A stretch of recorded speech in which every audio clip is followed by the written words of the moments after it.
To get started, first, go to a profile. I went to PlayStation profile. Next, press on the extension. You have 4 functions available in this extension. I will use extract posts. As you can see, we extracted the posts in this profile. To extract more, simply scroll down.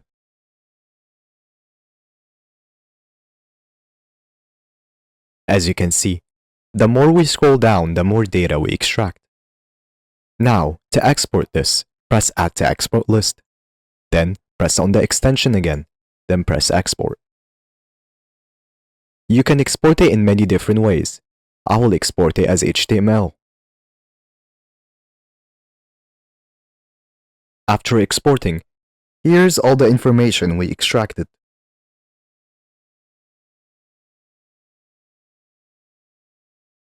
Let's try one more function.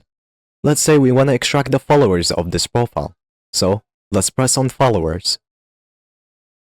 Then, let's press on the extension and press extract followers.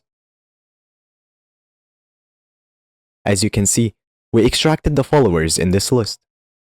Now, to export this, again, press Add to Export List. Then, press on the extension again, then press Export.